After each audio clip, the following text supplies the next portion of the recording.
నీ కృపా వర్షమును కురిపించు తండ్రి. నీ శుద్ధ జలము చల్లండి నాయన. మాలో ఇంకా ఏమైనా నీకు అతి వ్యతిరేకమైన క్రియలు ఉంటే, అతిక్రమలు ఉంటే వాటన్నిటిని తుడిచివేయండి ప్రభువా. నీ పరిశుద్ధాత్మతో నింపుదల అభిషేకములోనికి మమ్మల్ని నడిపించి నీవే మాట్లాడమని యేసు నామమున అడుగుచున్నాను తండ్రి, ఆమేన్.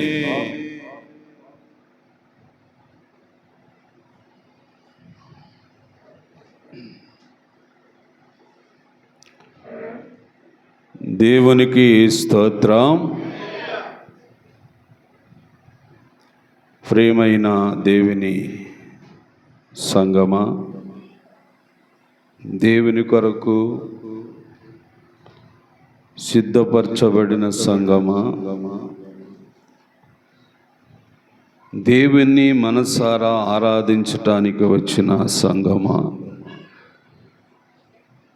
మీతోటి విశ్వాసిగా మీ అందరికీ హృదయపూర్వక వందనాలు తెలియపరుస్తున్నాను.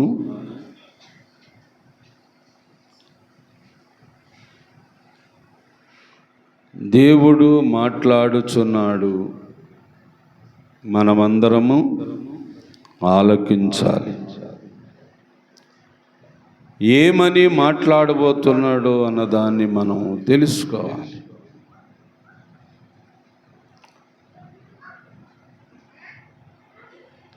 అపొస్తలుల కార్యముల గ్రంథము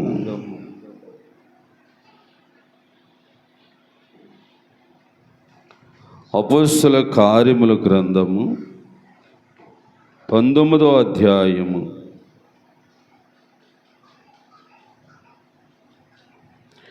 1వ వచనము 2వ వచనమును చదువుకుందాం.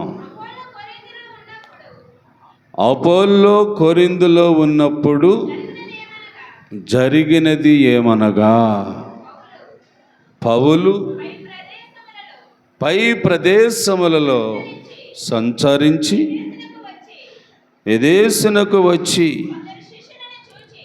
కొందరును శిష్యులను చూసి, మీరు విశ్వాసముంచినట్లు పరిశుద్ధాత్మను పొందితిరా అని అడగగా, వారు పరిశుద్ధాత్ముడు ఉన్నాడనే సంగతి మేము వినలేదని చెప్పారు. చాలండి ప్రియులారా, గమనించండి. ఈ వాక్యములో, ఈ లేఖనములో ఒక దైవ సేవకుడు, దేవుని ఆత్మ కలిగిన వాడు, కొంతమంది శిష్యులుగా, విశ్వాసులుగా, ప్రభువును నమ్ముకున్న వారిగా, బాప్తీసాలు పొందిన వారిగా చాలామంది అక్కడ ఉన్నారు. చాలామంది అక్కడ ఉన్నారు. దైవ సేవకుడు అదే ప్రాంతాలన్నీ తిరుగుతూ ఆ ప్రదేశానికి వచ్చాడు, ఆ గ్రామానికి వచ్చాడు. ఏ గ్రామం అంటే విశ్వాసులు ఉన్న గ్రామం కదండి.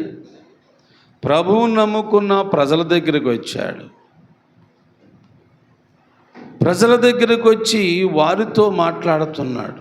అందరూ విశ్వాసులే. ఈరోజు మనం కూడా ఆలోచించాలి.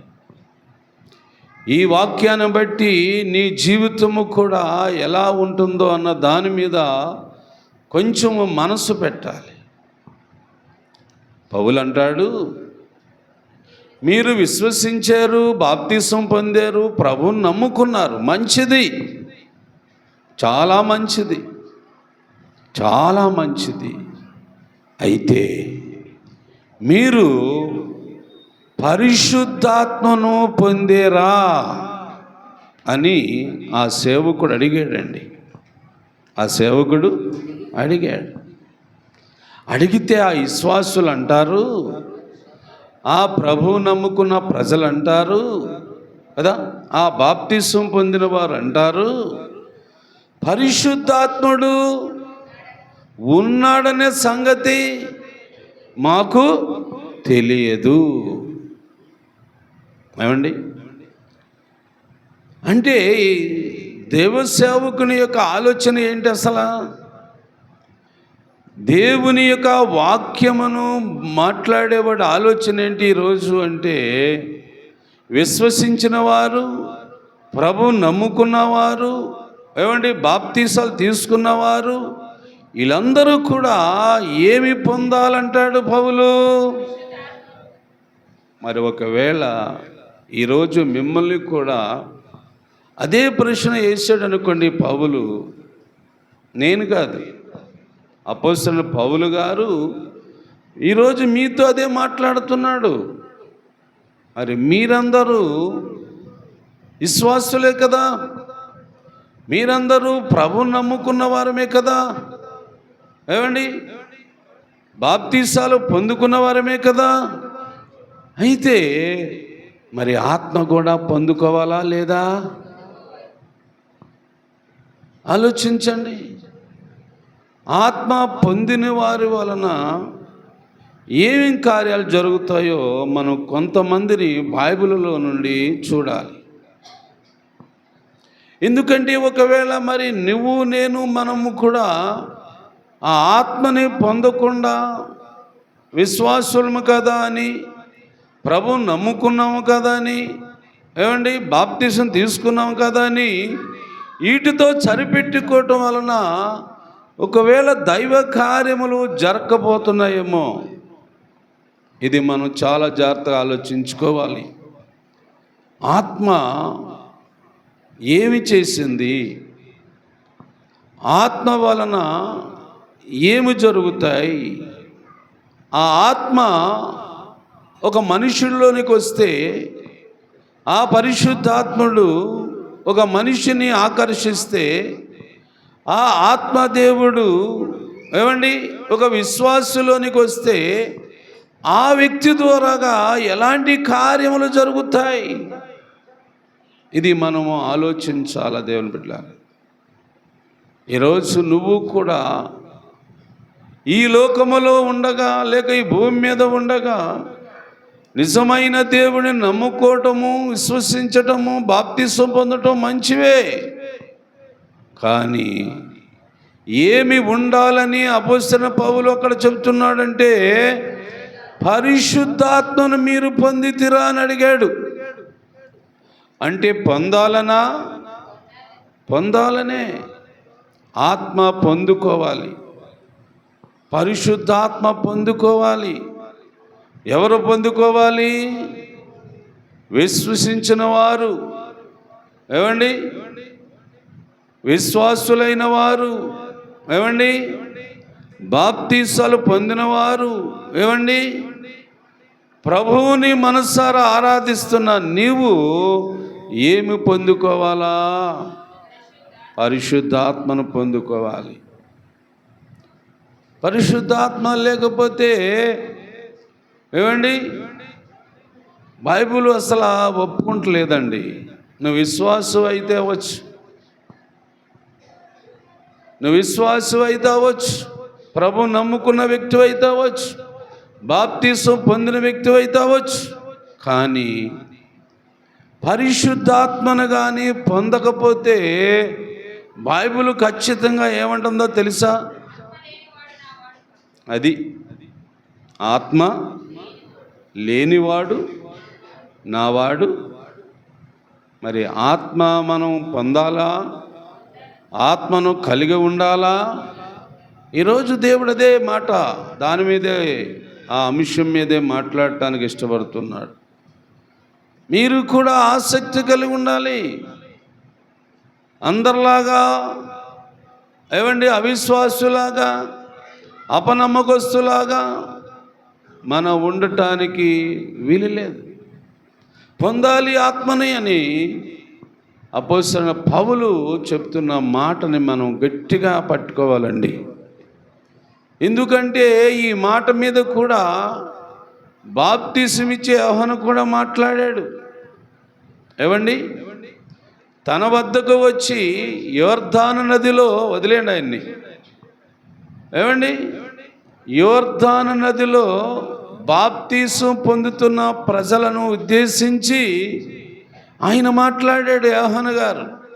ఏమని అంటే, ఇదిగో నా వెనక ఒక ఆయన వస్తున్నాడు, ఆయన మీకు ఏమండి అగ్నితోనూ పరిశుద్ధాత్మలోనూ బాప్తీసం మీకు ఇస్తాడు. నేనైతే నీళ్ళల్లోనే మీకు బాప్తీసం ఇచ్చాను. ఒకవేళ నేను కూడా అనొచ్చు ఆ మాట. నేనైతే సియోను ప్రార్థనా మందిరంలోకి వచ్చిన వారికి నీళ్ళల్లో ముంచాను, బాప్తీసం ఇచ్చాను.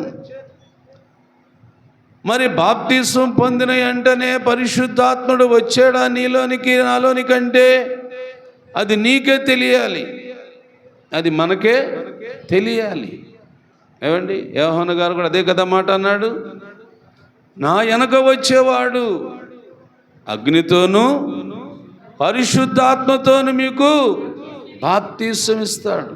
నీళ్ళల్లో బాప్తీసమేనే కాదు, నీళ్లతోనూ నీళ్లలోనూ మునగటం అయితే కాదు, కానీ ఇది కూడా మీరు పొందాలి. ఎందుకు పొందాలి? ఎందుకు ఆత్మను కలిగి ఉండాలి? ఆత్మ ద్వారాగా ఏమి జరుగుతుంది? ఆత్మదేవుడు ఏం చేస్తాడు? నీలోనికి పరిశుద్ధాత్మ రాకుండా విశ్వాసాన్ని సరిపెట్టుకోవద్దు అంటున్నాడు ఈరోజు దేవుడు. నీలోనికి ఆత్మదేవుడు రాకుండా నువ్వు క్రైస్తవుడని అనిపించుకోవద్దు అంటున్నాడు దేవుడు. నీలోనికి పరిశుద్ధాత్మ అభిషేకము లేకుండా శిష్యుడు అనిపించుకోవద్దు అన్నాడు దేవుడు. ఏముండాలంట? పరిశుద్ధాత్మ ఉండాలి. ఈరోజు మనము కూడా ఆలోచించుకొని ఆ ఆత్మ కొరకు ఎదురు చూడాలి, ఆ ఆత్మ కొరకు మనం కనిపెట్టాలి. ఆ పరిశుద్ధాత్మను పొందిందాకా ప్రభువా ప్రభువా నీ పరిశుద్ధాత్మ నాకు దయచేయాలని నువ్వు ప్రార్థన చేసి ప్రభుని నువ్వు అడుగుతూ ఉండాలంట. దేవుని బిడ్డలారా ఆలోచించారా? యోహాను గారు చెప్పినదే మాట చెప్తున్నాడు. ఏమండి అపోస్తలుడైన పౌలు గారు కూడా అడిగిన అదే మాట అడుగుతున్నాడు. అంటే నీళ్ళల్లో మునిగి తేలిన వారందరూ, లేక యేసు ప్రభుని విశ్వాసించిన వారందరూ, లేక యేసు ప్రభుని శిష్యుడు అనిపించుకునే వారందరూ ఏమి పొందాలంటుంది దేవుని వాక్యము? పరిశుద్ధాత్మను పొందుకోవాలండి. ఆత్మ లేకుండా చాలామంది ఏమైపోతున్నారమ్మా? భేదాలు సృష్టిస్తున్నారు, ఈ భేదాలతో విడిపోతున్నారు, మనిషికి సంబంధం లేదు అన్నట్లుగా వెళ్ళిపోతున్నారు కదండి. ఏమి లేకపోవటం వలన ఇది జరుగుతుందంటారు? ఆత్మ లేకపోవటం వల్ల ఈ భేదాలు జరుగుతాయండి. ఎక్కడైనా జరుగుతాయి, ఏ ఊర్లన్నా జరుగుతాయి, ఏ గ్రామంలోనా జరుగుతాయి. మీరేమి కలవరపడవద్దు. అభ్యంతరాలు ఏవండి, కలవరాలు ఏవండి, విభేదాలు ఏవండి, విడిపోతూ ఉంటారు, వెళ్ళిపోతూ ఉంటారు. ఎందుకు అంటే ఆత్మ కలిగి ఉన్న వారిని అంటిపెట్టుకొని ఉండటానికి ఇష్టం లేదు. వారిలాగా వీళ్ళు కూడా మారిపోవాలి అనుకుంటారు. కానీ వారిలాగా మారతారా ఆత్మ కలిగి ఉన్నవారు? ఏం బాబు, ఆత్మ కలిగి ఉన్నవాడు వారిలాగా అయిపోతాడా? అవడు. ఆత్మ దేవునితో అంటిపెట్టుగా ఉంటాడు. మనుషులు ఏమైనా పర్వాలేదు, మనుషులు తారుమారైనా పర్వాలేదు, నేను మాత్రము దేవుని ఆత్మ కలిగిన వాడుగా నేను దేవుణ్ణే ఆరాధించాలి, దేవుని కొరకే నిలిచి ఉండాలి, దేవునిలోనే కొనసాగాలని అనుకుంటుంటారని బైబిల్ చెబుతుంది. ఏమండి, కొంతమందిని మనము చూద్దాము. బైబిల్ గ్రంథములో ఉన్న మాటని మీరు ఒక్కొక్కరు జాగ్రత్తగా చూడండి.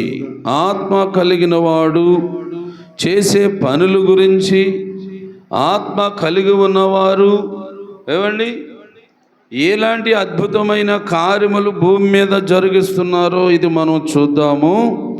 ఒకసారి బైబిల్ గ్రంథానికి రండి. న్యాయాధిపతుల గ్రంథం చూడండి.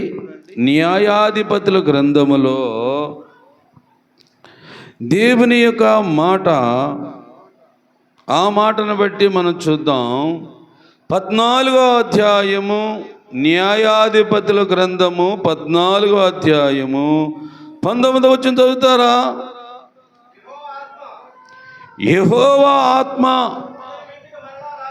అతని మీదికి మరలా రాగా అతడు ఎక్కడ పోయాడంట? పోయి దేవునికి స్తోత్రం. ఏ ఆత్మ పొందాడు ఈయన?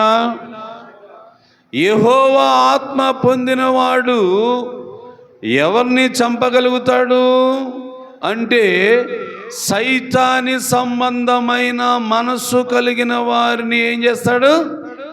చంపుతాడు, హతమారుస్తాడు. అంటే ఒక కార్యం జరుగుతుంది, ఒక అద్భుతం జరుగుతుంది. దేవుని ఆత్మ కార్యములు చేయటానికి సంసిద్ధముగా ఉన్నాడు. ప్రియులారా, ఇదిగో ఈ వ్యక్తిని చూడండి. ఈ వ్యక్తిలో దేవుని ఆత్మ ఉండుట వలన, దేవుని ఆత్మ కలిగి ఉండుట వలన ఈ ఆత్మ ఈయన ఏం చేసింది అని మనము వాక్యపరంగా ఆలోచన చేస్తే శత్రువులను సంహరించిందండి. దేవుని ఆత్మ నీలో ఉంటే నీ మీదకి వచ్చే సైతాన్ని నువ్వు హతమార్చటానికి శక్తి ఉంటుంది. లేక సాతానుడు వేసే అగ్ని బాణములన్నిటినీ ఆర్పగలిగిన శక్తి ఉంటుంది.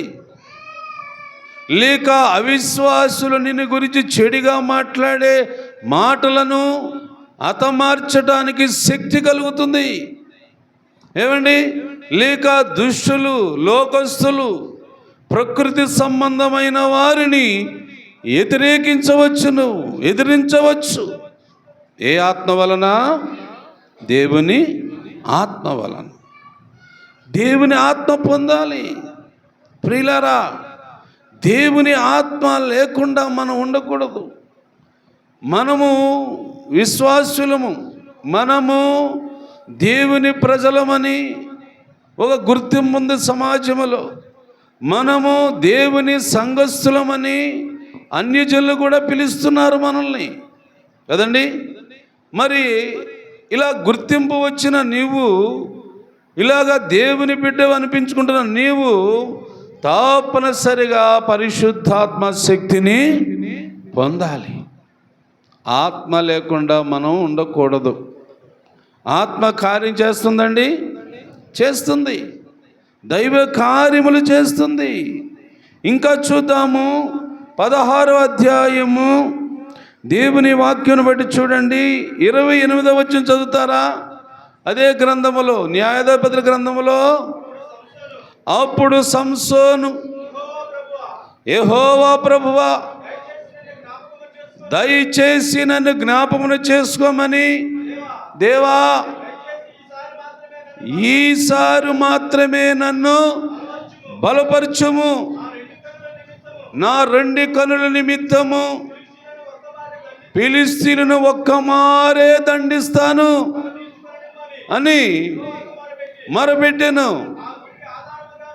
ఆ గుడికి ఆధారముగా ఉన్న 2 స్తంభముల మధ్యలో ఉన్న ఇతను ఒకదానిని కుడి చేతను, ఒకదాన్ని ఎడమ చేతను పట్టుకొని అని చెప్పి గుడి పడెను. గమనిస్తున్నారా దేవుని బిడ్డలారా? ఏమని అడిగాడు సంసోను అంటే, దేవుని యొక్క ఆత్మ బలము శక్తి కావాలి. ఈ ఒక్కసారే ప్రభా, ఈ ఒక్క దినమే నాయనా, నీవు నన్ను బలపరచు, నీ ఆత్మతో నింపినన్ని నాకు బలమియ్యి, ఈ ఒక్కసారే అని అడిగాడండి.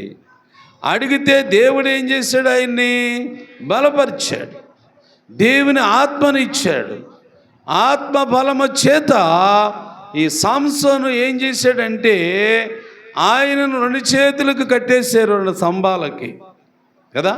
2 చేతులు 2 స్తంభాలు కట్టేశారు. ఆ గుడికి ఆధారం ఆ స్తంభాలే.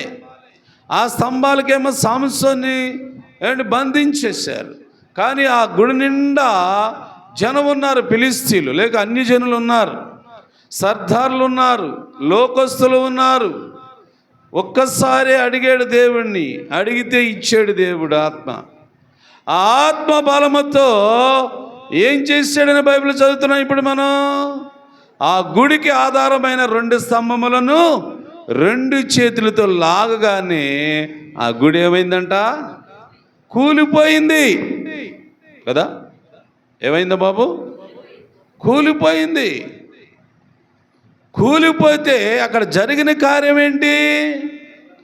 ఆ గుడిలో ఉన్న జనులందరి మీద అది పడవగా మొత్తం అందరూ ఏమయ్యారంట? చనిపోయారండి. దేవుని బిడ్డలారా, అంటే ఒక దేవుని ఆత్మ నువ్వు కలిగి ఉంటే నీ శత్రువులను నువ్వు జయించగలుగుతావు. దేవుని ఆత్మ బలము నీలో ఉంటే నీ మీద పగబెట్టిన వారిని ఎదిరిస్తావు. ఏమండి, నీ మీద నిందలు మోపేవారిని కూడా నీవు జయిస్తావు. ఏ బలము చేత? ఆత్మ బలము చేత. అంటే నీకు శత్రువు ఎవడు? అపవాది కదా. అపవాది అనుసరులు ఉన్నారు. ఎఫెసీ పత్రికలో ఉంది ఈ మాటలన్నీ. సాతాను యొక్క సైన్యాలు ఉన్నాయి.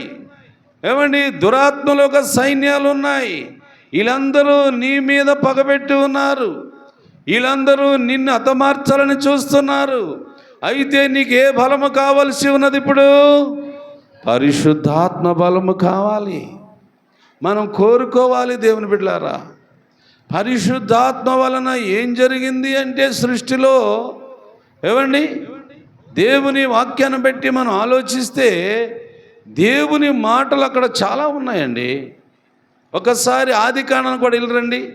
అంటే ఆత్మ ద్వారాగా ఏం జరిగిందో తెలుసుకుందాం మనము. 1వ అధ్యాయము 2వ వచనం చదువుతారు ఒకసారి. భూమి నిరాకారముగాను శూన్యముగాను ఉండెను, చీకటి కమ్మియుండెను. దేవుని ఆత్మ, దేవునికి స్తోత్రం. ఆత్మ కావాలా వద్దా నీకు? ఆత్మ కావాలనుకునే వారందరూ మరొకసారి దేవుని స్తోత్రం చెప్పండి. దేవుని ఆత్మ, పరిశుద్ధాత్ముడు, నీకు మేలు చేసే ఆత్మ, నీ ఇబ్బందులను తొలగించే ఆత్మ, నీ కష్టాలను తీర్చే ఆత్మ, నీకు ఏది కావాలన్నా సిద్ధము చేసి ఇచ్చే పరిశుద్ధాత్ముడు. వద్దనుకుంటున్నావా, కావాలనుకుంటున్నావా అంటే వద్దనుకునే వారు కూడా చాలామంది ఉన్నారండి. నాకు ఆత్మ వద్దు అన్నట్లుగా ఉందో ఇక్కడ వాక్యలో చూసాం కదా ఇందాక మనం. మేము నీళ్ళల్లో మునుగుతామే కానీ, మేము దేవుడిని నమ్ముకుంటామే కానీ మాకు ఆత్మ అవసరం లేదు అన్నట్లుగా అపొస్తలుల గారు చెప్పారు వాళ్ళు.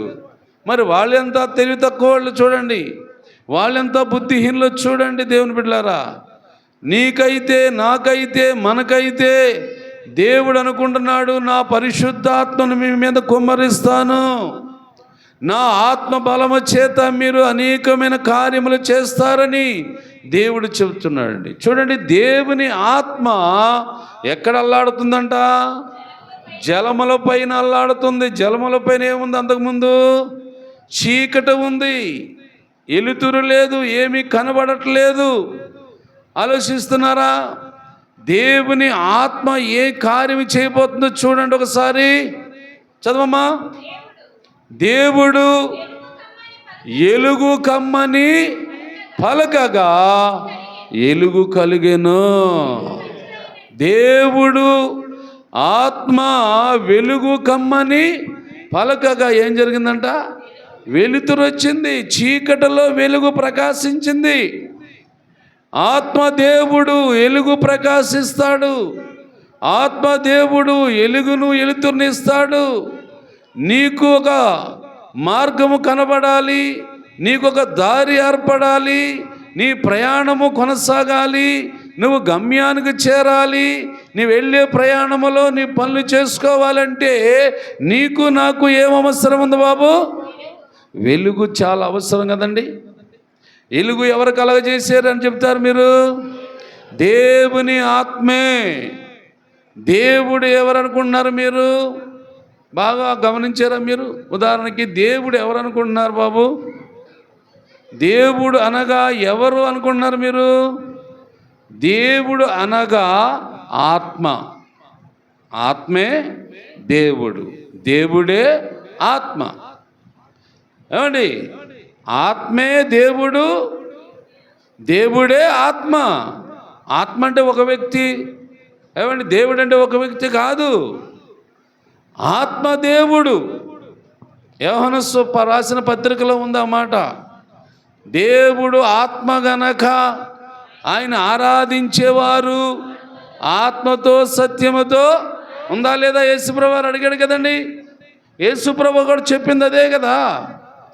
దేవుడు ఆత్మ గనుక ఆరాధించేవారు ఆత్మతో ఉండాలి, సత్యం ఉండాలి, ఆ రెండిటితో ఆరాధించాలి అని యేసుప్రభు గారు చెప్పాడన్నమాట. యోహాను గారు చెప్పాడన్నమాట. పౌలు గారు చెప్తున్నాడన్నమాట. ఈరోజు నువ్వు కూడా ఆ ఆత్మనే కోరుకోవాలా, ఆ ఆత్మ దేవుణ్ణి అడగాల. ప్రభువా నాలోనికి రండి, నాలో నివసించండి, నీ ఆత్మ బలము చేత నేను ఏదైనా కార్యం చేయగలుగుతానని తప్పనిసరిగా మనమందరము అదే ప్రార్థన చేయాలి. ఏమి అడగొద్దు. పుట్లు ఇవ్వండి, గొట్లు ఇవ్వండి, పొలాలు ఇవ్వండి, ఇల్లు ఇవ్వండి, ఇదేం అవసరం లేదండి. ఏదో ఒకలాగా నువ్వు బ్రతకగలుగుతావు భూమి మీద. కానీ నీకు అవసరమైంది ఏంటో తెలుసా? ఈ భూమి మీద ఉన్నంత వరకు పరిశుద్ధాత్మ అవసరము. అది పొందేరా అని అడిగాడు పౌలు గారు. అక్కడ పొందలేదన్నారు వాళ్ళు. ఏం పొందారు వాళ్ళు? బాప్తిసం పొందారు. ఏమండి? ఎవరు నమ్ముకున్నారు? యేసుప్రభుని నమ్ముకున్నారు. వారు ఎవరని పిలిపించబడుతున్నారు? విశ్వాసులను పిలిపించబడుతున్నారు. అంతవరకేనా? అదేంటి? అంతవరకు అయితే రేపు మళ్ళా దేవుని దగ్గరికి మనం చేరలేము. ప్రియులారా, గమనించండి వాక్యాన్ని. పరిశుద్ధాత్మ దేవుడు ఈరోజు నీతో మాట్లాడుతున్న సందర్భం ఇది. దేవాది దేవుడు నీకు తెలియజేస్తున్న ఒక ఆత్మీయ సత్యం ఇది. ఎవరు కూడా ఆత్మ లేకుండా ఉండకూడదు. ప్రతి విశ్వాసి, ప్రతి క్రైస్తవుడు, ప్రభు నమ్ముకున్న ప్రతి బిడ్డ, లేక యేసు నామములో నీళ్ల బాప్తిసం పొందిన వారు తప్పనిసరిగా ఈ పరిశుద్ధాత్మ అభిషేకము నీలోనికి రావాలి, నీలోనికి రావాలి. నువ్వు తప్పగా కలిగి ఉండాలి. అలా కలిగి లేకపోతే దేవుడు అనేసాడు ఒక మాట, ఆత్మ లేనివాడు నా వారు కారంటే మరి ఎవరైపోతారు మీరందరూ చెప్పండి? అప్పుడు సాతానికి అనుసరులు అయిపోతాం. ఇదేంటి, యేసుప్రభు నమ్ముకున్నాను కదా, ఇదేంటి నీళ్ళలో బాప్తిసం తీసుకున్నాను కదా, ఇదేంటి నేను పేరు మార్చుకున్నాను కదా అని నువ్వు అనొచ్చు. నువ్వు అడుగుతావు అప్పుడు, ఇదేంటి అలా అంటావు? నేను బాప్తిసం పొందాను యేసు నామములో, నేను పేరు మార్చుకున్నాను యేసు నామములో, నేను ప్రతి ఆదివారం చర్చికి వచ్చేదాన్ని ఇచ్చేవాడును అని అడగొచ్చు. నువ్వు అడుగుతావు, ఎందుకంటే ఆ టైం అలాంటిది అడుగుతారు. కానీ దేవుడు ఏమంటాడు? నా ఆత్మను పొందుకున్నారా అని అంటాడు. అప్పుడు ఏంటి సమాధానం? అయ్యో మాకు ఆత్మ ఉన్నట్టు ఎవరు చెప్పలేదండి అంటావా? అంటారా బాబు? అలా అంటారా? నేను చెప్పాడండి పాస్టర్ గారు, చెప్పాడండి సేవకుడు, కానీ మేమే దాని గురించి ఆలోచించలేదంటారా మీరు? ఏదో చెప్పాలి, చెప్పలేదని చెప్పేస్తారేమో. చెప్పలేదండి మాకు ఎవరన్నా అంటారా? ఎందుకంటే మీరు తప్పించుకోవాలి. కుదిరిద్దా? కుదరదు. ఇదేంటి, ఆత్మ గురించి చెప్పలేదా నా సేవకుడు మీకు? ఆత్మ గురించి ఎప్పుడు చెప్పలేదా మీకు అని 1-2 సార్లు అడుగుతాడు. అప్పుడు మీకు బోలి వెలిగెత్తది. అరే రే చెప్పాడు రా ఒకసారి, చెప్పాడు ఒకసారి సేవకుడు, ఆత్మ పొందమని చెప్పాడు, ఆత్మ కలిగి ఉండమని చెప్పాడు, ఆత్మ ప్రేరేపణ తడిపించమని చెప్పాడు అని మీ మనసులోకి వచ్చేస్తప్పుడు తలంపు వచ్చేసేటప్పుడు ఏమంటారు? అవమానుండో, చెప్పాడండో, ఒకరోజు ఒక వారం చెప్పాడండో పాస్టర్ గారు అంటారు మీరు. మరి ఆ పాస్టర్ గారు చెప్తే మీరు ఎందుకు పొందలేదు? ఎందుకు ఆ ఆత్మను మీరు పొందుకోలేదు? ఆత్మ లేకుండా వచ్చారు ఎందుకు ఇక్కడికి? ఆత్మ లేకుండా వస్తే చాలా కఠినమైన మాట మాట్లాడాడు యేసు ప్రభువారు. అక్రమం చేయవారులారా మీరెవరో నాకు తెలియదు అన్నాడే. అదేంటియా, నీకు తెలియదా? మేము అవునా? నీకు తెలుసా? ఏం బాబు, సింపుల్ మాట, లోక సంబంధం మాట, ఒక మాట మాట్లాడతాను, అర్థం చేసుకోవడానికి, వాక్యాన్ని అర్థం చేసుకోవడానికి అది ఉపమాన రీతిగా చెప్తున్నాను. చంద్రబాబు నాయుడు ఎంతమంది తెలుసు? చంద్రబాబు నాయుడు ఎంతమంది తెలుసామా మీకు? అందరూ తెలుసా? ఎలా తెలుసు? ఇంటికి వెళ్ళారా? ఎక్కడికి వెళ్ళారు? అసెంబ్లీకి వెళ్ళారా? అవునా? మీ అందరికీ తెలుసు కదా, మీ అందరికీ తెలుసు కదా, తెలుసు. మరి చంద్రబాబు నాయుడికి ఎంతమంది తెలుసు? ఇప్పుడు చెప్పండి అన్నమాట. చంద్రబాబు నాయుడికి మీలో ఎంతమంది తెలుసు అంటున్నా? ఇదే జరుగుతుంది, ఇదే రేపు వాక్యం. ఏమండి, మనం అందరం నమ్ముకొని ఉన్నాం. ఆ దేవుడు అని చెప్తున్నాడు కాబట్టి ఆ దేవుడు నమ్ముకుందామని అనుకుంటున్నాం. నో, ఆత్మ కలిగి లేకపోతే చాలా ప్రమాదం ఉంది, చాలా నష్టం ఉంది. ఆ నష్టము, ఆ ప్రమాదము కూడిగుడ్డ లేనిది కాదు, ఇల్లు వాకులు లేని నష్టం కాదు, ఏమండి వ్యాపారాలు లేని నష్టం కాదు. ఏ నష్టం అనుకుంటున్నారు? అది ఆత్మ లేనివాడు నా వాడు కాడని దేవుడు నిన్ను నెట్టేస్తే నువ్వు ఎక్కడికి వెళ్తావు? అప్పుడు పాతాళానికి, నరకంలోకి వెళ్ళవలసి వస్తుంది. అది నష్టం. ఇది ఈ నష్టాలు కాదు. ఇల్లు ఉంటాయి, వాకులు ఉంటాయి, బంగారాలు ఉంటాయి, వస్త్రాలు ఉంటాయి, వ్యాపారాలు ఉంటాయి, ఏమండి చదువు ఉంటుంది, ఉద్యోగాలు ఉంటాయి, అన్నీ ఉంటాయి ఈ లోకంలో. కానీ ఒక రోజు అక్కడికి వెళ్ళాలి కదా. మనం అందరము వెళ్ళమా? వెళ్తాం. మరి వెళ్ళినప్పుడు ఆత్మ కలిగి వెళ్దామా, ఆత్మ లేని వారికి వెళ్దామా అంటే ఆత్మ కలిగే ఉండాలి. అందుకే ఈ ప్రసంగం నీకు, అందుకే ఈ బోధ నీకు, అందుకే ప్రభు అయిన దేవుడు చెబుతున్నాడు. ఇదిగో చూడండి, దేవుని ఆత్మ ఈ సృష్టి అంతటా చేసింది. ఈ భూమిని, ఆకాశ సముద్రమును, వీటిలో పుట్టినవన్నీ కూడా దేవుని ఆత్మే. కలుగునుగాక కలుగునుగాక కలుగునుగాక అని పలుకుతూ ఉంటే అన్నీ తయారైపోతున్నాయి. అంటే ఆత్మ కలిగి ఉండటం వలన ఏం జరుగుతుందంటే, మొట్టమొదట ఈ ప్రకృతి అంతటిని మనము చూడొచ్చు. ఆది కాండంలో మొదటి అధ్యాయం కానీ చదివితే కలుగునుగాక అని దేవుడు పలికాడు. ఏం కలుగునగాక? ఆకాశం కలుగునగాక, భూమి కలుగునగాక, సముద్రం ఏర్పడునగాక, వాటిలో సమస్తం పుట్టినగాక అని దేవుడు పలికేశాడు. అన్నీ అయ్యే లేదా? అన్నీ తయారైపోయాయి. ఇప్పుడు అదే ఆత్మను మళ్ళా భూమి మీద పంపించాడు. పంపించి మనుషులకు ఇవ్వాలని, మనుషులు కూడా ఆత్మ కలిగి ఉండాలని, ప్రతి మనిషికి యేసు నామం పేరిట విశ్వాసం ఉంచిన వారికి, యేసు నామం పేరిట బాప్తిస్మం పొందిన వారికి పరిశుద్ధాత్మ కూడా ఇవ్వాలని దేవుడు అనుగ్రహించాడా లేదా? అనుగ్రహించాడు.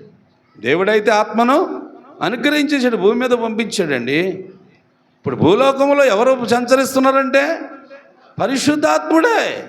యేసుప్రభువారు వెళ్ళిపోయాడు పరలోకం. యేసుప్రభువారు ఉన్నారనుకుంటున్నారా భూమి మీద? లేడు. ఆయన పరలోకం వెళ్ళిపోయాడు, తండ్రి కుడిపార్శ్వన కూర్చున్నాడు. ఇప్పుడు ఉన్నది ఎవరంటే భూమి మీద పరిశుద్ధాత్ముడే. మరి ఈ పరిశుద్ధాత్ముడిని మనం ఏం చేయాలా? ఏమండి, బైబిల్ గ్రంథంలో చాలా మాటలు ఉన్నాయి అనుకోండి. పరిశుద్ధాత్మని కొంతమంది దుఃఖపరుస్తున్నారన్నది బైబిల్లో. పరిశుద్ధాత్మను దుఃఖపరుస్తున్నారన్నది బైబిల్లో. అది ఎంత కఠినమైన మాట అండి. ఇంకా చాలాది ఉంది. ఇలా దుఃఖపరచడము నీ పని అయితే, ఇలా బాధ పెట్టడము నీ బాధ్యత అయితే తప్పనిసరిగా నువ్వు శిక్షించబడతావు అంటుంది బైబిల్. ఏమండి, ఒకవేళ తండ్రి అయిన దేవుణ్ణి లేక కుమారుడైన యేసు ప్రభువారిని నువ్వు బాధ పెట్టినా, నువ్వు దుఃఖపరిచినా వాళ్ళిద్దరూ ఏమనుకోరంట, బైబిల్లో ఉన్నమాట. కానీ పరిశుద్ధాత్మ వ్యతిరేకముగా ఏ చిన్న పొరపాటు చేసినా, ఏ తప్పిదము చేసినా, ఏమండి పరిశుద్ధాత్మకు దుఃఖం పుట్టించినా నీకు ఈ లోకములో క్షమాపణ లేదు, రేపు రాబోయే లోకములో కూడా క్షమాపణ లేదు. దేవుడు చూపిస్తున్నాడు ఇవన్నీ మనకి. తండ్రి అయిన దేవుని దుఃఖపరచవచ్చు, కుమారుడైన యేసు ప్రభుని బాధపరచవచ్చు. కానీ పరిశుద్ధాత్మను కానీ దుఃఖపరిచిన, బాధ పెట్టిన వాడికంట ఇహమందు పరమందు ఏమి లేదంట, క్షమాపణ లేదంట అని బైబిల్లో ఉంది. మరి దీన్ని మనం ఎలా అర్థం చేసుకుందాం? ఈ రోజు నుంచి మనం ఏం కావాలని కోరుకుందాం? ఈ రోజు నుంచి మనకి ఏం ఉండాలని ఆశిద్దాం? మనము నువ్వు విశ్వాసవే కాదంటలేదు, నువ్వు ప్రభుని నమ్ముకున్నవే నిజమే, బాప్తిసం కూడా తీసుకున్నావు మంచిదే. కానీ వీటన్నిటికీ బలమైనది ఏంటి? వీటన్నిటికీ కారణమైనది ఏంటి? పరిశుద్ధాత్మ. అది లేకుండా మానవుడు జీవించకూడదు. అది లేకుండా విశ్వాసిగా మనం భూమి మీద నడవకూడదు. అది లేకపోతే నీ మనసంతా భేదాలేక, నీ మనసంతా అల్లరే, నీ మాట్లాడే మాటే తీర ఉండదు.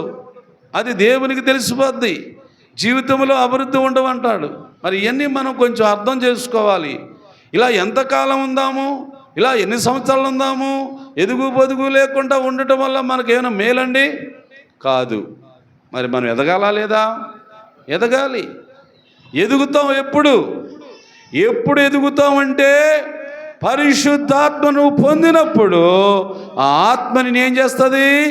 అభివృద్ధికి తీసుకెళ్ళిపోతుంది. ఇదిగో సాంసోను అనే అతను ఏమండి ఆత్మ కలిగిన వాడు ఆ ఊరిలో, ఆ గ్రామంలో ఎలాంటి వాడయ్యాడైనా?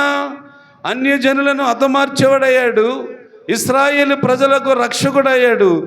ఆయన ద్వారా అనేకులు మేలు పొందటానికి దేవుడు కృప చూపిస్తూ ఉన్నాడు. ఇంకా మనం బైబిల్ గ్రంథంలో చూసుకుంటూ వస్తూ ఉంటే న్యాయాధిపతుల గ్రంథంలోనే యెఫ్తా అన్న అతను ఉంటాడు. ఒక్కసారి ఆ వాక్యం కూడా చూడండమ్మా. 17వ అధ్యాయం 11వ అధ్యాయం చూడండి. న్యాయాధిపతుల గ్రంథమే. అదిగో చూడండి. యెహోవా ఆత్మ యెఫ్తా మీదకి రాగా అతడు గిలాదులోను మనష్షేలోను సంచరించి అమోనీలంటే అన్యజనుల యొద్దకు సాగాడు. అప్పుడు యెహోవా ఆత్మ తర్వాత మ్రొక్కుబడి చేసుకొని ఏమన్నాడు?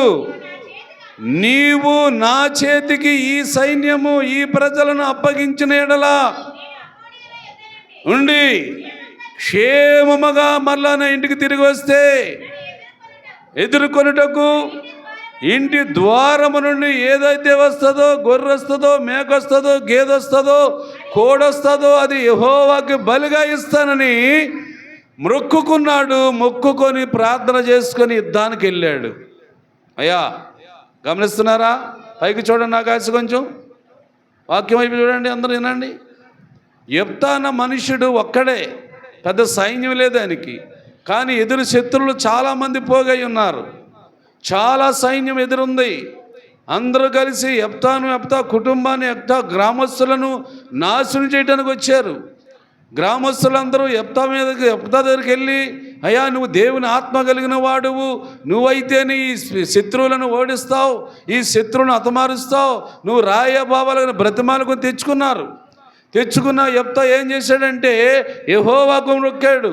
నేను కానీ ఆ ఫిలిష్తీయులను, ఆ సర్దారులను, ఏమండి ఇంకా ఉన్న తెగల వారందరినీ కూడా నేను హతమార్చి క్షేమంగా నా ఇంటికి తిరిగి వస్తే నా ఇంటి ద్వారం నుండి ఏదైతే వస్తుందో అది నీకు బలిగా ఇస్తాను ప్రభువా అని మొక్కుకొని యుద్ధానికి వెళ్ళాడు.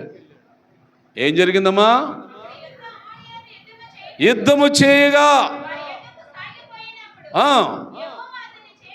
అతని చేతికి వారిని అప్పగించును గనుక అనగా అరయేరు మొదలుకొని నీతి వరకు వచ్చే వరకు 20 పట్టణాల జనాంగాన్ని ఒక్క మనుషుడు ఎలాగా హతమార్చాడండి? మనం నమ్మవచ్చిందేనా ఇది? ఏం బాబు, ఒక్క మనుషుడు యెఫ్తా 20 గ్రామస్తులు, 20 ఊళ్ళ వారిని ఎలా తరిమేడంటారు మీరు? దేవుని ఆత్మ ఎలాంటి కార్యమునైనను చేస్తుంది. దేవుని ఆత్మ వలనే కార్యములు జరుగుతాయి, శక్తి వలన కాదు, బలం వల్ల కాదు, దేవుడిచ్చిన ఆత్మ ద్వారాగానే కార్యము జరుగుతుంది. మరి ఆత్మ కావాలా మనకు వద్దా? ఇంతకుముందు పొంది ఉన్నారా, ఇంకా పొందలేదా అంటే పొందలేదనే చెప్పొచ్చు మీరు.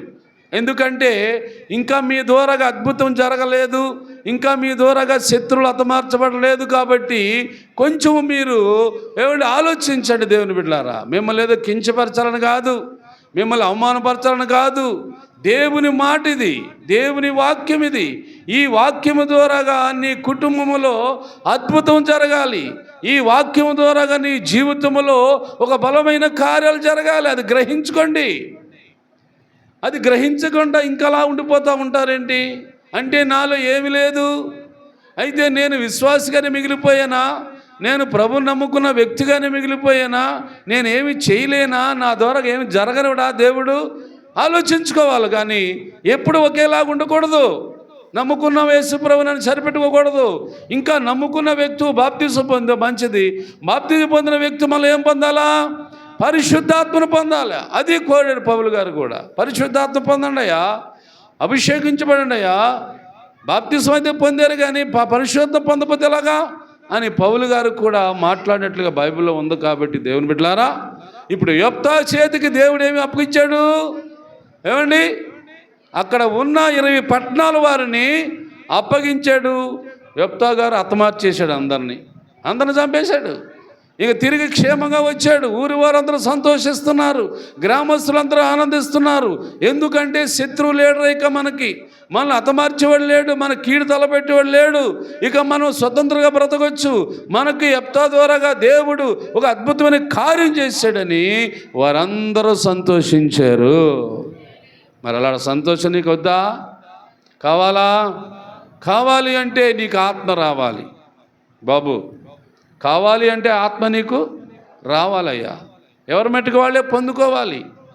ఏమంటే ఒక సంఘంగా కూడుకొని ఉన్నాము అంటే మనమందరం కలిసి ఏం చేయాలా?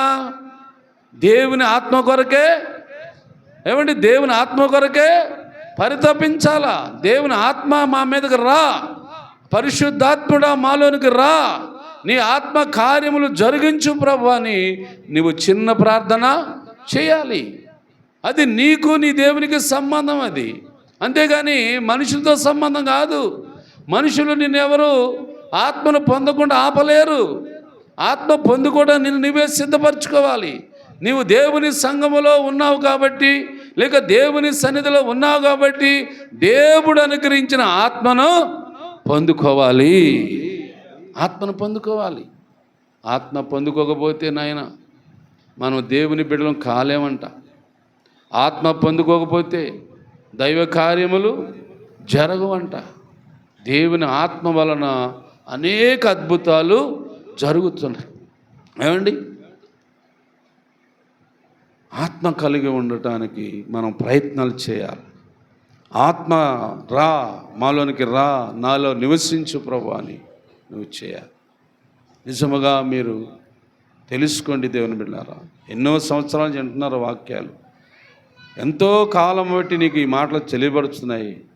కానీ నీలో ఆత్మీయ ప్రేరేపణ, ఆత్మీయ ఆకర్షణ, ఆత్మీయ అనుభవంలోనికి నువ్వు రాకపోతే మనం చాలా చాలా ఇబ్బందులు ఉంటాం దేవుడు. ఎందుకో చూడండి, ఒకసారి యోహాను గారు రాసిన 3వ పత్రికలో చూడండి. అంటే ఒక మనిషికి అభివృద్ధి జరగాలంటే, ఒక కుటుంబానికి అభివృద్ధి జరగాలంటే అక్కడ ఉంది వాక్యము. ఆ వాక్యం చూడండి ఒకసారి అమ్మా. ఇదిగో బాగా వినండి. ప్రియుడా, గమనించారా? ఏం వర్ధిల్లింది మొదట? ఆత్మ. ఏ ఆత్మ? పరిశుద్ధాత్మను పొందిన వ్యక్తి గురించి మాట్లాడుతున్నాడు ఒక వ్యక్తి. ప్రియుడా, నీ ఆత్మ వర్ధిల్లుచున్న కొలది, వర్ధిల్లుచున్న ప్రకారము అన్ని విషయములలో వర్ధిల్లుచు సౌఖ్యముగా ఉండవలనని నేను కోరుకుంటున్నాను. అంటే ఎన్నాటిలో వర్ధిల్లుతున్నాడని చెప్పొచ్చు మనం? అన్ని విషయాల్లో ఆ వ్యక్తి అంట వర్ధిల్లుతున్నారంటండి. అంటే ఏట విషయంలో వర్ధిల్లుతాడు, కుటుంబపరంగా వర్ధిల్లుతాడు, లేక ఏదైనా పనికి వెళ్తే వర్ధిల్లుతాడు, లేదా ఏదైనా పట్టణానికి వెళ్తే వర్ధిల్లుతాడు, ఏమండి ప్రజల ముందు వర్ధిల్లుతాడు.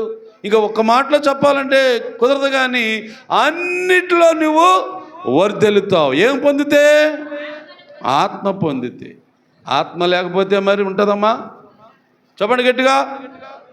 ఆత్మ నువ్వు పొందకపోతే నువ్వు వర్ధిల్లలేవు. ఇదిగో వాక్యంలో చూడండి, నువ్వు వర్ధిల్లటానికి కారణం ఏంటి? ఆత్మకు పొందాలి. బాప్తిసం పొందకూడదు. నీళ్ళల్లో మునిగేసావు అనుకో, బాప్తిసం తీసుకొని పేరు మార్చుకున్నావు అనుకో, రైటే. మరి ఆత్మ, పరిశుద్ధాత్మను పొందేవా అని ఇప్పుడు అడుగుతున్నాడు పౌలు. పరిశుద్ధాత్మను కలిగి ఉన్నారా అని అడుగుతున్నాడు యేసు ప్రభువారు. పరిశుద్ధాత్మను కోరుకున్నావా అని అడుగుతున్నాడు దేవుడు. ఆత్మ లేని వారిగా ఉంటారేంటి, ఇలా ఎంతకాలం ఉంటారు మీరు అని దేవుడు అడుగుతున్నాడండి మనల్ని. దేవుడు అడుగుతున్నాడు మనల్ని. అరే ఆత్మ లేకుండా ఎంతకాలం ఉంటావురా బాబు నువ్వు? మరి ఆత్మ లేకపోతే నువ్వు వర్ధిల్లలేవు కదా. బాప్తిజం పొందినంతట్లో ఏం వర్ధిల్లుతున్నావు? నీళ్ళలో ముంచేశాడు ఆయన, తేల్చేశాడు, అయిపోయింది. లేదా యేసు ప్రభువుని నమ్ముకోవాలని చెప్పేశాడు, నమ్ముకున్నావు, అయిపోయింది. అని దానికి పేర్లు పెట్టాడు, విశ్వాసని లేక శిష్యుడని, బాగా ఉంది. మరి ఆత్మ అండి, ఆలోచించండి ప్రియురా. దేవుని ఆత్మ లేకుండా మన జీవితాల్లో కార్యములు జరగవని బైబిల్ చెబుతుంది. మన కుటుంబాల్లో అభివృద్ధి జరగదని బైబిల్ చెబుతుంది. ఎంతకాలమైనా సరే అలాగే పోతున్నాం అని బైబిల్ చెబుతుంది. ఈ రోజు నుంచి అయినా ఈ ఆత్మను కోరుకోండి. ఈనాడైనా సరే ఈ ఆత్మను కావాలని దేవుడిని అడగండి. అయ్యా, వాక్యం ద్వారాగా మాట్లాడేవు నాతోని, నేను ఏం పొందుకోవాలని చెబుతున్నావయ్యా? నీ ఆత్మను పొందుకోవాలని చెబుతున్నావు. నీ ఆత్మను భూమి మీదకు పంపించో, అనుగ్రహించో. ఆత్మ సంచారం జరుగుతుంది ఇప్పుడు భూలోకం అంతా, ప్రతి చోట ఆత్మ కార్యాలు జరుగుతున్నాయి. మరి నా జీవితంలో జరగట్లేదు ప్రభువా, నా కుటుంబంలో జరగలేదండి ప్రభువా అని నువ్వు తప్పనిసరిగా, ఏం బాబు, ఏమా, నువ్వు తప్పనిసరిగా ఏం చేయాలా? అడగాలి. ఇంకెలా ఎంతకాలం ఉంటాం ఈ బాధల్లో, ఈ కష్టాల్లో, ఇబ్బందుల్లో? బయటకు రావా? బయటకు రారా మీరు? ఏమండి, రండి. ఏమండి, ఈ శాపము, ఈ లోకము, పాపము, ఈ లోకము బయటకు వచ్చేయాల. ఈ పాపములో, ఈ శాపంలో ఉండకూడదు. ఉంటే మనకు నష్టం, చాలా చాలా నష్టం.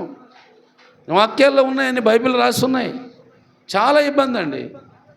దేవుని బిడ్డలారా, మీరు ఆలోచించండి. దైవ కార్యములు చూడాలండి. మనం అందరం ఏం చూడాలా? దైవ కార్యములు చూడాలి, అభివృద్ధి చూడాలి. నీ ఆధ్యాత్మిక జీవితం కూడా అభివృద్ధికి రావాలి.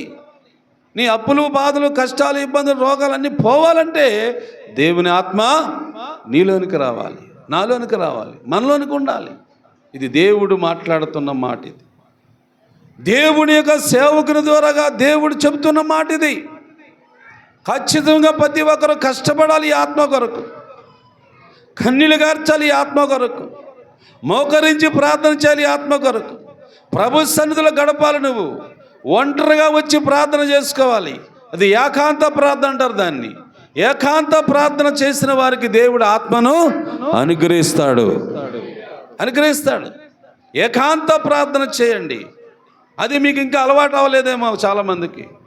చాలామంది ఉన్నారు చేసేవాళ్ళు, ఏకాంతంగా వచ్చి ప్రార్థన చేసుకుంటారు, డైరెక్ట్గా దేవునితోనే కలెక్షన్ పెట్టుకుంటారు. దేవుడు వారికి ఆత్మను ఇస్తున్నాడండి. ఆ ఆత్మ ఇవ్వబట్టేనండి కొన్ని ఆత్మీయ కార్యాలు జరుగుతున్నాయి. మరి ఆత్మ లేకుండా మనం ఉండకూడదు. ఆత్మ కూడా కలిగి ఉండటానికి మనం ఏం చేయాలా? ప్రయత్నించాలి. చాలామంది యేసు ప్రభు వెనకాల తిరిగిన వాళ్ళు, యేసు ప్రభువును నమ్ముకున్నవారు, యేసు ప్రభు నామములో బాప్తిసం పొందినవారు బైబిల్లో ఉన్నారు. వారు ఏం చేశారో ఒకసారి చూద్దామండి. అపొస్తలుల కార్యంలోకి వెళ్ళిపోండి త్వరగా. 1:14 అనుకుంటే చూస్తారమ్మా, లేక 2వ అధ్యాయము అపొస్తలుల కార్యముల గ్రంథంలో చూడండి. ఆ 120 మంది ఒక గదిలో కూర్చున్నారంట, ఒక మేడలో కూర్చొని వారు ఏం చేసేవారంట? 24 గంటలు ప్రార్థన చేసేవారంట. ప్రార్థన దేని కొరకు చేశారు అని బైబిల్లో ఉందంటే మనం చూడాలి. ఇప్పుడు ఈ వాక్యము దేని కొరకు చేశారు బాబు ప్రార్థన అంటే? బాబు అందరూ అంటండి, ఒకడా ఇద్దరా? ఎంతమంది? అందరూ. అందరూ అంటే ఎవరెవరు? స్త్రీలు, పురుషులు. ఇలాంటి మేడగదిలో ఉన్నారు. వాళ్ళు ప్రార్థన చేస్తున్నారు. దేని కొరకు ప్రార్థన చేస్తున్నారు? పరిశుద్ధాత్మ కొరకే. మాకు తిండి లేదు, మాకు బట్టలు లేవు, మేము వ్యాపారాలు వదిలికొచ్చాము, ఎలా బ్రతకాలా ప్రభా, మాకు మార్గం చూపించు, దారి చూపించని అడగలేదండి. వారు అడిగింది ఒకటే అడిగారు. ఏమడిగాడు? పరిశుద్ధాత్మ కావాలి. పరిశుద్ధాత్మ దిగిరమ్ము మాపై, వరములతో మమ్ము వెలిగించవా. పరిశుద్ధాత్మ దిగిరమ్ము మాపై, వరములతో మమ్ము వెలిగించవా. ఆరిన బ్రతికిలో కోరి కోరి నిన్ను చేరగరమ్మని పిలుచుచుండగా, ఆరిన బ్రతికిలో కోరి కోరి నిన్ను చేరగరమ్మని పిలుచుచుండగా. అలా పిలుస్తున్నారు వాళ్ళు. పరిశుద్ధాత్ముడా మాలోనికి రావాలి, పరిశుద్ధాత్ముడా నన్ను తాకాలి, పరిశుద్ధాత్ముడా నా మీదకి దిగి రావాలి అని వారందరూ 120 మంది స్త్రీ పురుషులండి. మనం అంతకంటే ఎక్కువ ఉన్నట్టున్నాం కదా. మన దానికి వెళ్ళామండి 120 మంది కంటే ఎక్కువ ఉన్నాం ఇప్పుడు సంఘంలో, లేవా? ఉన్నాం. మరి ఏం కోరుకోవాలి మనం అందరం కలిసి? పరిశుద్ధాత్మ దేవా నాలోనికి రా, నా మీదకి రా, నన్ను తాకు, నన్ను తాకయ్యా. పరిశుద్ధాత్మ ఉంటే శత్రువుని జయిస్తాను, పరిశుద్ధాత్మ ఉంటే రోగాన్ని జయిస్తాను, పరిశుద్ధాత్మ ఉంటే నేను అప్పులు జయిస్తాను, పరిశుద్ధాత్మ ఉంటే నాకు అభివృద్ధి జరుగుతుంది, పరిశుద్ధాత్మ ఉంటే నేను గొప్పవాడిని భూమి మీద ఉంటాను. ఇది రావాలి నీకు, ఇది కావాలి నీకు. పరిశుద్ధాత్మ లేకుండా జీవించడం అంత మంచిది కాదు దేవుని బిడ్డలారా. పరిశుద్ధాత్మను పొందకుండా నువ్వు నేను విశ్వాసాన్ని పిలవటం కూడా మంచిది కాదు. అభిషేకం రావాలి, ఆత్మ బలము రావాలి, నీ శరీరంలో శక్తి ఉప్పొంగాలి. ఒక యెఫ్తాలాగా, ఒక సంసోన్లాగా, ఒక దావీదులాగా, ఒక యేసేపులాగా, ఒక దానియేలులాగా, ఒక ఎస్తేరు రుతులాగా, ఒక కన్యకైన మరియమ్మలాగా అందరూ పరిశుద్ధాత్మ శక్తితో నింపబడ్డారు. తెలుసా నీకా సంగతి? సామాన్యురాలు, తల్లిదండ్రులు లేని స్త్రీ ఎస్తేరు అనే అమ్మాయి పరిశుద్ధాత్మ నింపబడింది. ఏమండి? ఇదవరాళ్ళు, ఏమండి? మోయాబు దేశం నుంచి వచ్చింది బెత్లెహేము. ఎవరామె? రూతు పరిశుద్ధాత్మ పొందింది. కన్యకైన మరియా, ఏమండి? పరిశుద్ధాత్మ నింపబడి గర్భము ధరించి దేవుడు లోకరక్షకుడి కన్నది. స్త్రీలు వీళ్ళందరూ ఎవరమ్మా? స్త్రీలు. మరి నీకు, నువ్వు స్త్రీవే కదమ్మా, మరి మీరు స్త్రీలే కదండి. మరి మీకు మీదకి రావాలా లేదా? పరిశుద్ధాత్మ శక్తి రావాలా లేదా? రావద్దా? రావాలి. ప్రతి ఒక్కరూ పరిశుద్ధాత్మతో నిండుకోవాలి. ఈ సంఘములో ఉన్న ప్రతి బిడ్డ కూడా, విశ్వాసులైన వారందరూ కూడా, దేవుని నామములో బాప్తిసం పొందిన వారందరూ కూడా, పేర్లు మార్చుకున్న వారందరూ కూడా పరిశుద్ధాత్మ నింపుదల అభిషేకము కలుగునుగాక, కలుగునుగాక, కలుగునుగాక. ఆత్మదేవుని మాట, ఆత్మదేవుడు పలుకుచున్న మాటలు ఇవన్నీ. అందుకని మీరు కూడా ఆకర్షించండి, మీరు కూడా ఆకర్షించుకోవాలి. రండి రండి నాలోనికి, మాలోనికి రండి అని మీరు కూడా ఆహ్వానించుకోవాలి. మీ హృదయాలు తెరిచి ఉంచుకోవాలి. దేవుని ఆత్మ, దేవుని వాక్యము మీలోనికి దిగితే మీరు ఫలించటానికి వీలు పడుతుంది, మీరు అభివృద్ధి పొందటానికి వీలు పడుతుంది.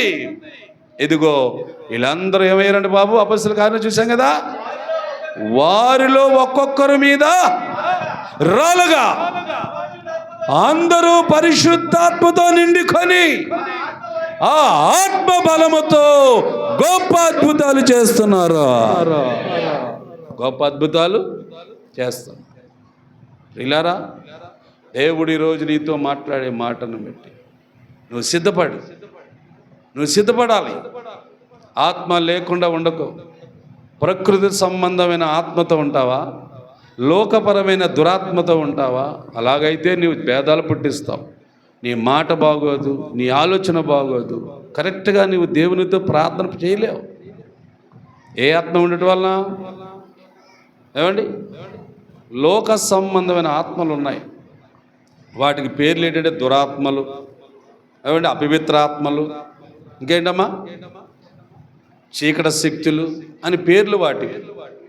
ఈ ఆత్మలుగానే ఉన్నాయనుకోండి, మనలోని మన మనసు బాగోదు, మన మాట బాగోదు, ఎదుటివారికి కీడు తలపెట్టడమే, ఎదుటివారికి నష్టం కలిగించడమే, ఎదుటివారిని అవమానపరచడమే. ఏ ఆత్మ వల్ల అలా చెప్పండి? ఏ ఆత్మ? దురాత్మల వల్ల. కానీ పరిశుద్ధాత్ముడు ఉంటే కీడు చేయనివ్వదు, ఎవరిని నష్టపరచనివ్వదు, ఎవరిని బాధ పెట్టనివ్వదు. పరిశుద్ధాత్ముడు అంటాడు తగ్గు, పరిశుద్ధాత్ముడు ఉంటాడు అనుస్తాడు, అనుగుమని ఉంటావు. పరిశుద్ధాత్ముడు దేవుడు నీకు కూడా మేలు చేయటానికే ఇష్టపడతాడు. అందుకని ఇదిగో చూసారా ఎంతమంది అండి, స్త్రీలు పురుషులు ఉన్న గ్రామం, స్త్రీలు పురుషులు ఉన్న మేడగది, స్త్రీలు పురుషులు ఉన్న సంఘములో ఏమొచ్చిందండి బాబు? పరిశుద్ధాత్మ వచ్చింది. పరిశుద్ధాత్మ వస్తే వారికి మొట్టమొదటి ఏం కలిగింది? వాక్శక్తి. వాక్శక్తి అంటే అర్థం ఏంటి చెప్పండి? వాక్యమును బోధించటం. వారు చదువుకున్న వాళ్ళు అప్పుడు ఏమండి, వారు కళాశాల చదివేరా వాళ్ళు? లేదు, చేపలు పట్టుకునేవారు నీలాగా నాలాగా. మీకు అర్థమవుతుంది ఈ భాష? ఎవరు వాళ్ళు? చేపలు పట్టుకునేవాళ్ళు. ఆ చేపలు తెలితే ఉప్పు పెట్టి అండేసేవాళ్ళు ఈ ఆడవాళ్ళు, అవునా కదా? మరి ఇప్పుడు కూడా అదే చేపల వృత్తే మంది. ఆ చేపలు తెత్తి వీళ్ళు వండుతున్నారో లేదో, ఓరుస్తున్నారో లేదో, పెడుతున్నారో ఎండబెడుతున్నారో అనుకో. మరి ఇవన్నీ జరుగుతున్నాయి, ఇవన్నీ మామూలుగా జరుగుతున్నాయి. కానీ మరి అసలైనది దేవుని ఆత్మ నీలోనికి వచ్చిందా?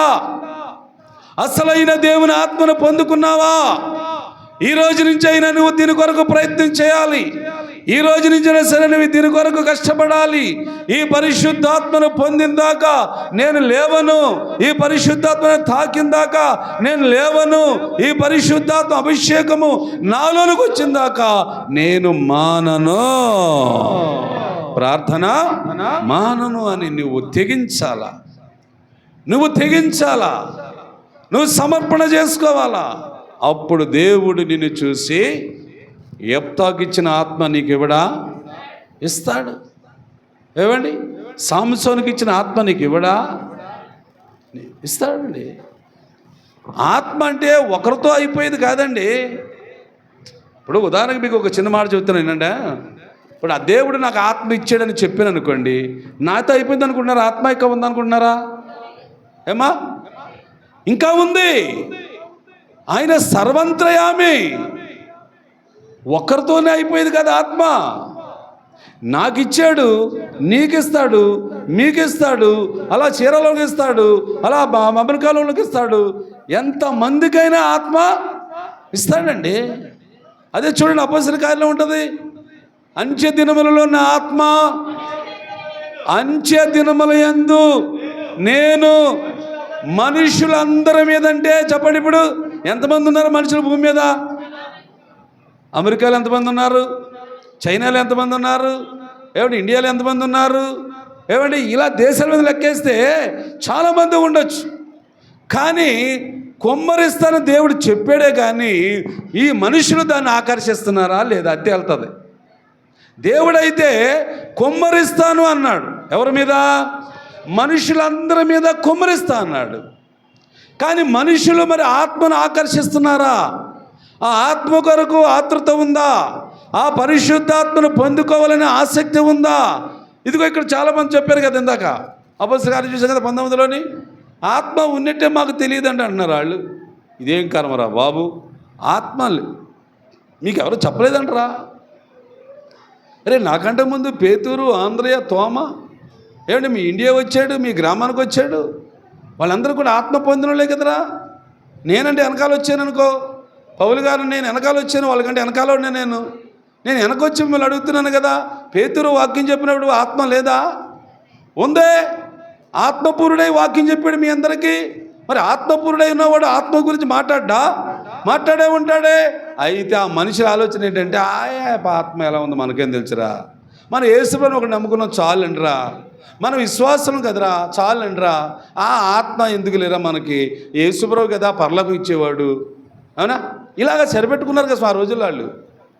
అలా సరిపెట్టుకుంటే అది ఆత్మీయత కాదు. అది అలా అనుకొని ఆత్మ గురించి ఆలోచించకుండా ఏమండి నువ్వు ఉండటం వల్ల అది నీకు మంచిది కాదు, మనకు మంచిది కాదు. ప్రియులారా, ఆత్మ లేని వాడు భేదాలు పుట్టిస్తని యాకోబు గారు రాసిన పత్రికలో ఉందన్నమాట కదా. ఆత్మ లేనివాడు అంతా వ్యతిరేకమే. ఆత్మ లేనివాడు ప్రవర్తన వేరుగా ఉంటుంది, ఆత్మ లేనివాడు ఆలోచన వేరుగా ఉంటుంది. దయించి దేవుని బిడ్డలారా, ఆత్మ లేకుండా మనం ఉండకూడదు. పరిశుద్ధాత్మను కలిగి ఉండటానికి మనం ప్రయత్నించే. వాక్శక్తి అబ్బింది వాళ్ళకి. వెంటనే ఆత్మ కలిగిన పేతురు గారు ఒకరోజు వాక్యం చెప్పడానికి వెళ్ళాడు. ఒక గ్రామానికి, ఒక ప్రాంతానికి వెళ్ళాడు. అక్కడ వాక్యం ప్రారంభించాడు ఆయన. ఈ ఆత్మ ఏం చేస్తుంది తెలుసా? ఈ ఆత్మ బలం ఏం చేస్తుంది తెలుసండి? ఈ నోటంట వచ్చే వాక్కు వారి హృదయాల్లోనికి వెళ్ళిపోతుంది, వారి మనసుల్లోనికి వెళ్ళిపోతుంది.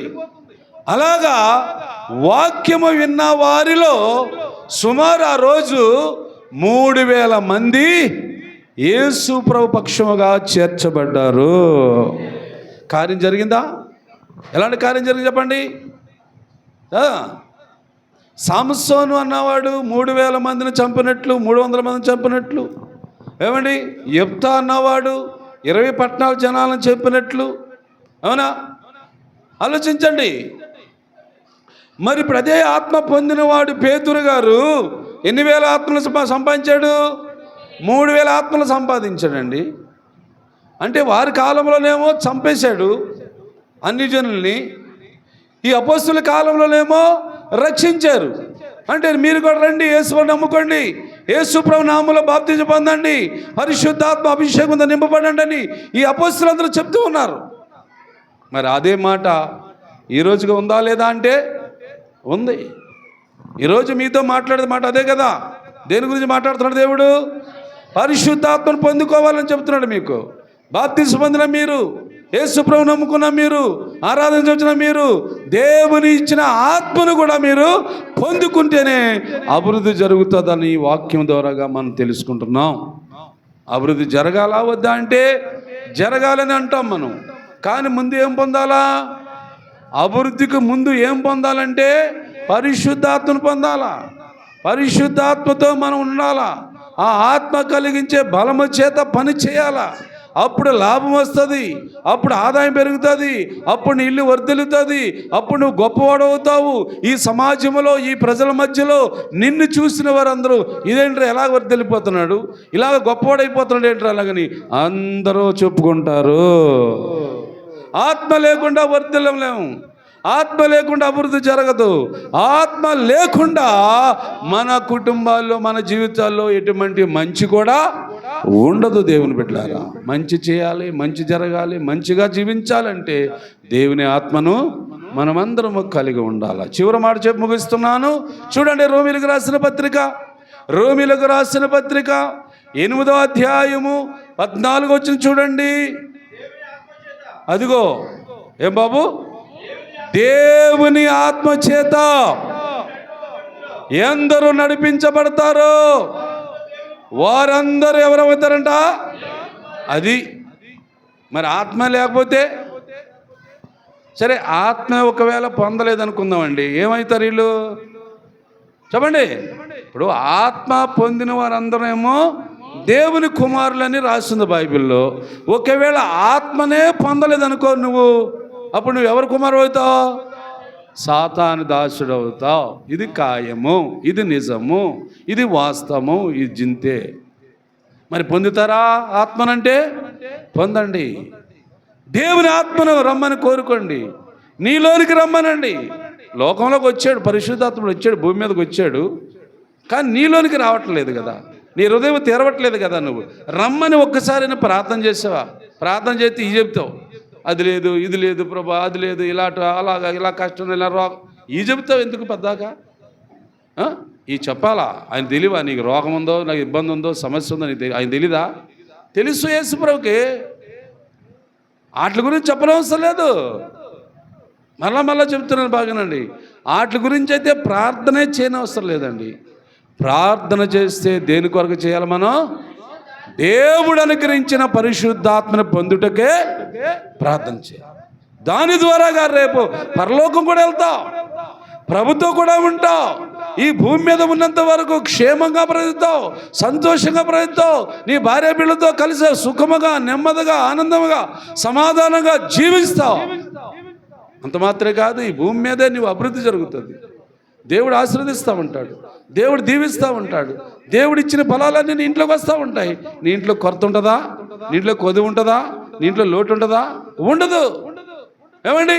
అయిన తర్వాత ఈ లోక యాత్ర అయిపోయింది అనుకోండి, డైరెక్ట్గా ఎక్కడికి వెళ్ళిపోతాం? దేవుని సన్నిధికి వెళ్ళిపోతాం, పరలోకి వెళ్ళిపోతాం. ఆయనతో కూడా ఈ సంవత్సరాలు రాజ్యం చేస్తాం. ఆయనతో కూడా ఈ సంవత్సరాలు సంతోషంగా అక్కడ మధ్యాకాశంలో విందులో ఉంటాం. మన అందరూ సంతోషంగా ఉండడానికి ఇది ఒక అవకాశం. దేవుని బిడ్డలారా గుర్తుపెట్టుకోండి, దేవుని ఆత్మ పొందాలి, దేవుని కుమారులు అనిపించబడాలి. దేవుని కుమారులను అనిపించబడుతున్న విశ్వాసులు అనుకుంటున్నారు. మీరు విశ్వాసం అయితే చాలే అనుకుంటున్నారు. నో.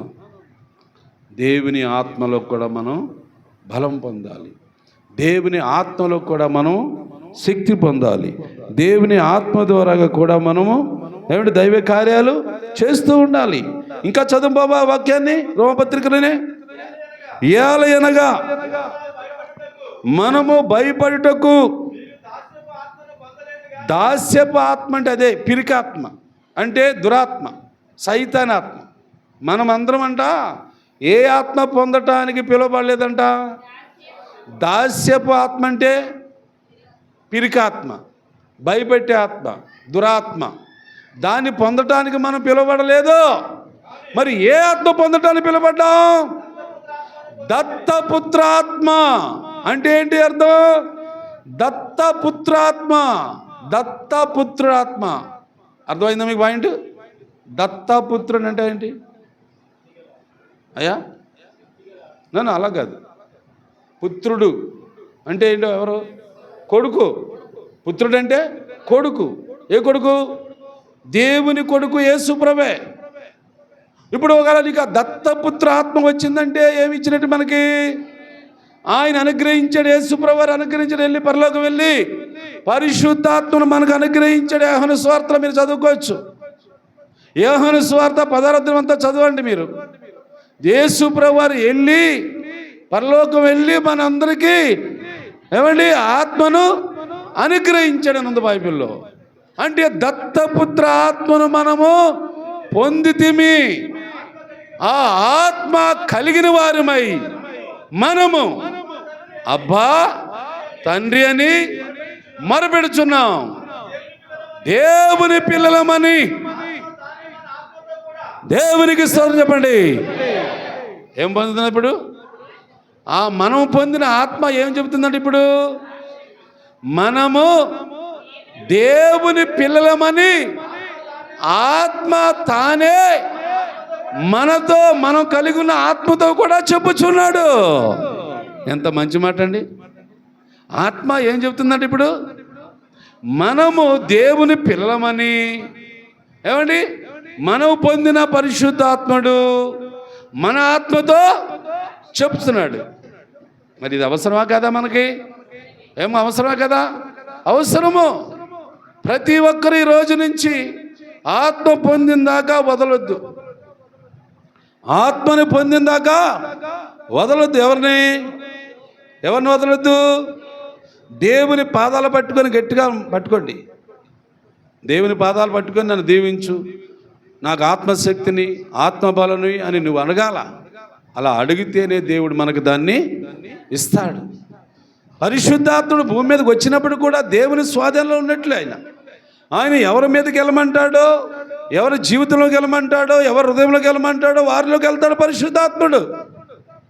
అంతేకాని ఆయన ఇష్టానుసారంగా రాడు. దేవుని ఆత్మ ఆజ్ఞ తీసుకొని వచ్చాడు పరిశుద్ధాత్ముడు. ఇప్పుడు మీద పనిచేస్తున్నాడు. ఎవరైతే ఆశిస్తారో, ఎవరైతే కోరుకుంటారో, ఎవరైతే కావాలనుకుంటారో తప్పనిసరిగా వారికి ఆత్మ అనుగ్రహించబడుతుంది. అందుకని దేవుని బిడ్డలారా, మీరు నేను మనమందరం కూడా ఆత్మను కలిగి ఉండడానికి ప్రయత్నం చేద్దాం. ఇంకెందుకు లోక సంబంధం అడుగుతాం? ఏమి ఇవ్వాలో ఏం కావాలో అన్నీ ఆయనకు తెలుసు. వీటి గురించి కాదు మనం అడిగేది. నేల, భూమి, ఇల్లు, వాకులు, వస్త్రాలు, తిండి ఈ కాదు అడిగేది. ఏమండి, ఈ భూమి ఎప్పుడో ఇచ్చేసాడు దేవుడు నరులకి, అవునా? వస్త్రాలు ఎప్పుడో ఇచ్చేసాడు నరులకి దేవుడు. ఇచ్చాడా లేదా? ఏమా వస్త్రాలు ఇచ్చాడా దేవుడు? ఇచ్చాడు కదా. మరి భూమి ఇచ్చాడా? ఆ భూమి మీద ఇల్లు కట్టుకోవడం ఎవరి పనిది?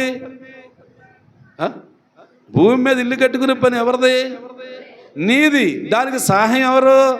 దేవుడు. నువ్వు ఇల్లు కట్టుకోవాలని ప్లాన్ చేసుకో, దానికి సహాయం దేవుడు ఇస్తాడు. అన్నీ ఇచ్చేశాడు. ఇక నీకు తిండి పెట్టలేదా దేవుడు? పంటలు పండించాడు కదా. భూమి నుండి నేల పంటలన్నీ నీకోసం కదా పండుతున్నాయి. అన్నీ ఇచ్చేశాడు. ఇంకా ఇవ్వలేదని అనకండి. అన్నిటిని అనుభవించేసాం మనం. ఎండి ఇచ్చాడు, బంగారం ఇచ్చాడు, వస్త్రాలు ఇచ్చాడు, ఇల్లు ఇచ్చాడు, వాకులు ఇచ్చాడు, ఏమైనా అన్నీ ఇచ్చేశాడు. ఇంకా ఇవ్వవలసింది ఏదైనా ఉందంటే ఆయన ఆత్మను కూడా అనుగ్రహించేశాడు. కోరుకోవాలి మనం. ఆత్మను రమ్మని కోరుకోవాలి. ఆ ఆత్మ కలిగిన వారిమై మనం దేవుణ్ణి ఆరాధించాలి.